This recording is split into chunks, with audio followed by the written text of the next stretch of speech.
बाहेर आणला आहे आपको सरपंच परिषद मित्र मंडळ आणला आहे बाकी सगळे नावाला भी आला आहे तो आपको ही जे मुख्य पाहुणा आहे ते ध्यान आपको मी आपण दिलेलो आहे कृपया माफ केल्या आपको गायणार हो आणि जे मुख्य पदाधिकारी आहे येथेही त्यानंतर बाकीचे जे मान्यवर आहे त्या सत्कार समारंभ होईल परंतु आपण ने जास्ती सत्कार टाइम जवाब करना मिले तो त्या शॉर्टकट आपण सत्कार समारंभ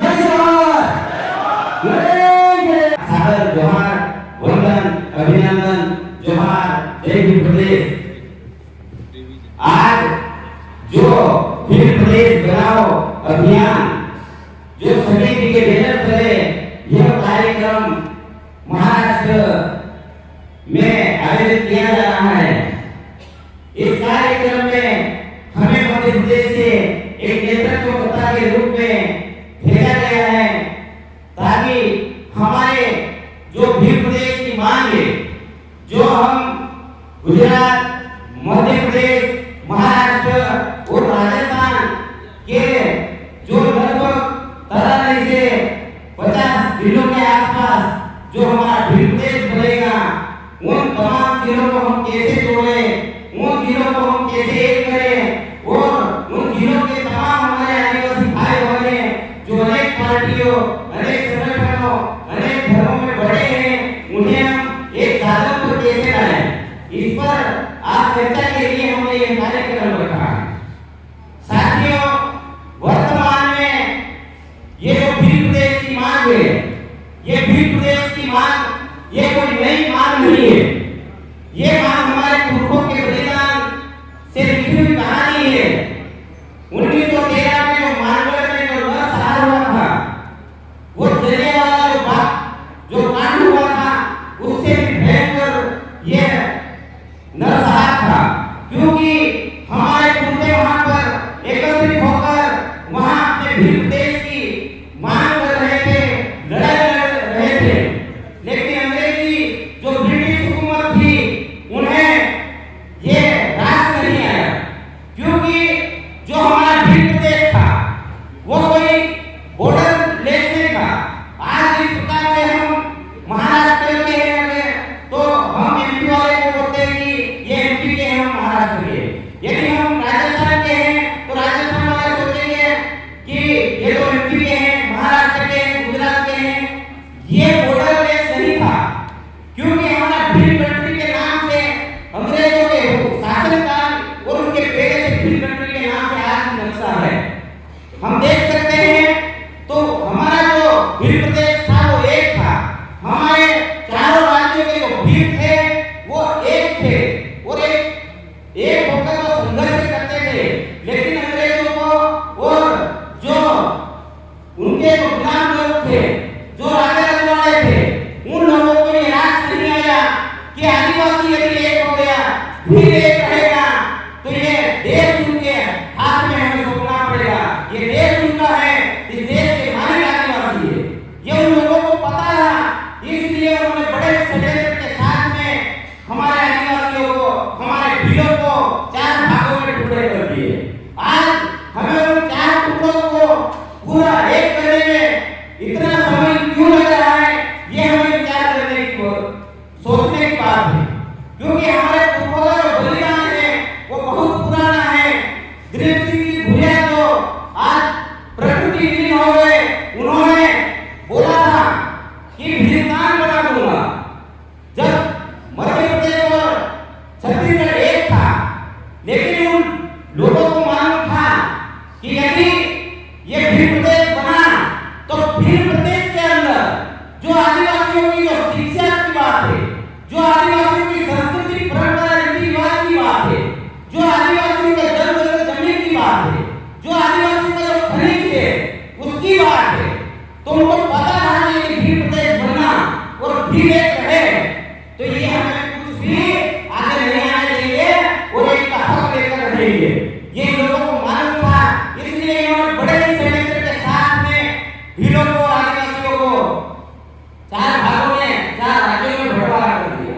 कितना बड़ा षड्यंत्र किया इन लोगों ने। देश आजाद होने के बाद में संविधान बना संविधान लागू नहीं हुआ संविधान लागू होने के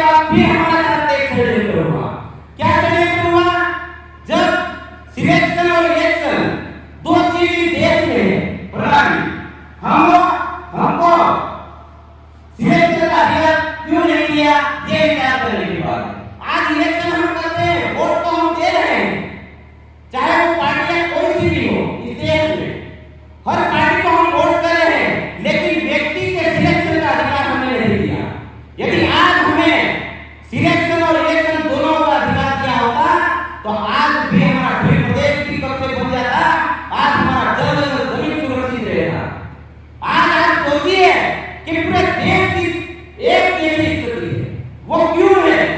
आज हमारी बहन बेटियों को खुलेआम मारा जा रहा है, आज 10 जगह जमीन के लिए लोग लड़ रहे हैं, क्योंकि उनका अस्तित्व, उनका जीवन, उनकी आने वाली पीढ़ी 10 जगह जमीन से जुड़ी हुई है। तो उनको मालूम है कि इसके नीचे जो खनिज छुपा है, जंगल में जो कीमती लकड़ियां है, जो जमीन है, वो हमें विकास के नाम पर चाहिए। आज हमारे आदिवासी भाई बहन, आज झारखंड, छत्तीसगढ़, आज मध्य प्रदेश, आज महाराष्ट्र, गुजरात, आज कोई सा भी जिला उठाकर देखिए, आज 10 जगह जमीन के लिए वो मरने मिटने के लिए तैयार है, क्योंकि उनका अस्तित्व ही हो रही है। आज हम गरीब बने हैं, आज हमारा समाज गरीब शोषित जरूर होगा, लेकिन वो अपने दम पे कमाकर खाता है, भीख नहीं मांगता है। आज आप देखिए इन लोगों के पास पैसा है, लेकिन इनके पास जमीन नहीं है। इनको व्यापार करने के लिए जमीन चाहिए, और हमारे समाज के पास जिस जब तक जमीन रहेगी तब तक वो देश का मालिक बना रहेगा। इन लोगों को मालूम है कि आदिवासियों को खत्म कैसे किया जाएगा। आदिवासियों का जंगल छीन लो, आदिवासी खत्म हो जाएगा। आदिवासी की जमीन छीन लो, आदिवासी खत्म हो जाएगा। आदिवासी का जल छीन लो, आदिवासी खत्म हो जाएगा। ये षड्यंत्र ये लोग जानते हैं पहले से, और आज वही हो रहा है हमारे साथ। पूरे देश में एक ऐसी स्थिति बनी हुई है, हमको इससे कैसे छुटकारा पाना है, विचार ये करने वाली बात है। ये बातें हम न्यूज़ पे बहुत करते हैं, बात करके चले जाते हैं, लेकिन इसका समाधान कैसे? मैं वर्तमान में तमाम पूरे देश में कई संगठन बने, कई पार्टियां बनी, लेकिन वर्तमान में जो भी इस देश में जो चल रहा है, जो एक नाम और एक ब्रांड बना है, मैं उसका उदाहरण देना चाहूंगा कि उन्होंने कैसे कामयाबी हासिल की। राजस्थान में आदिवासी परिवार का निर्माण हुआ। आदिवासी परिवार ने जिस प्रकार से आरएसएस पूरे देश में राज करने के लिए उसको कितना साल लगा, विचार कीजिए। उनके भी कई पूरे पीढ़ियां खत्म हुई होगी, उसके बाद आरएसएस ने घर घर फोटो बांटे, रोटी मांगकर खरीद किया, पूरे देश में प्रचार करने के बाद धर्म का प्रचार प्रसार करके और बीजेपी का निर्माण किया, और बीजेपी को निर्माण करने के बाद आज पूरे देश में उनका कब्जा है। ये सोचने वाली बात है। हमको भी उसी प्रकार उनकी दर पे भी हम लोगों को जवाब देना पड़ेगा। आज जिस प्रकार से छत्तीसगढ़, झारखंड और इनमें हमारे आदिवासी भाई जमीन के नाम पे उनको नक्सली के नाम पे मारा जा रहा है। क्यों? क्योंकि उनकी जो आवाज है वो विधानसभा लोकसभा तक नहीं पहुंचेगी, तब तक कुछ भी नहीं होने वाला।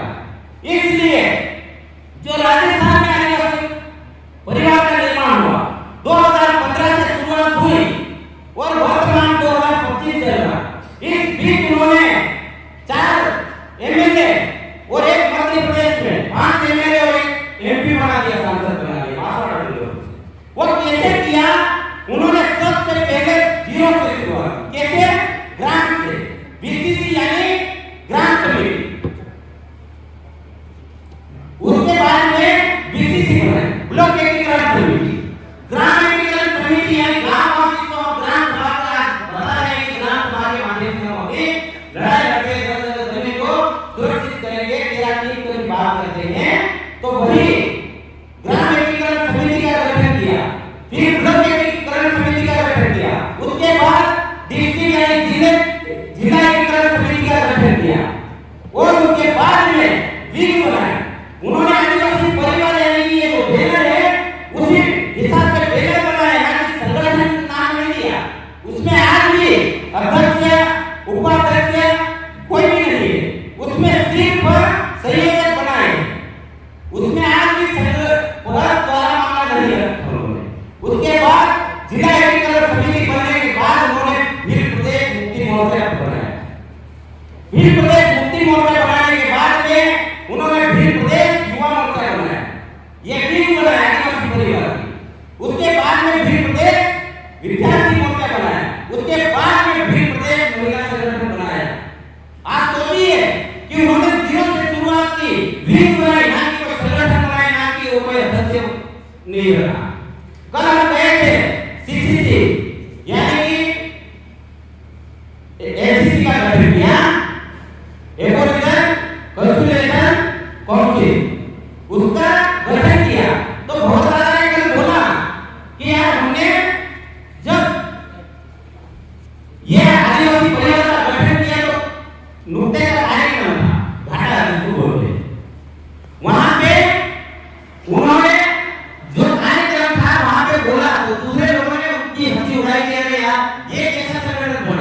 इसमें कोई ना अध्यक्ष है, ना कोई उपाध्यक्ष है, ना कोई पदाधिकारी।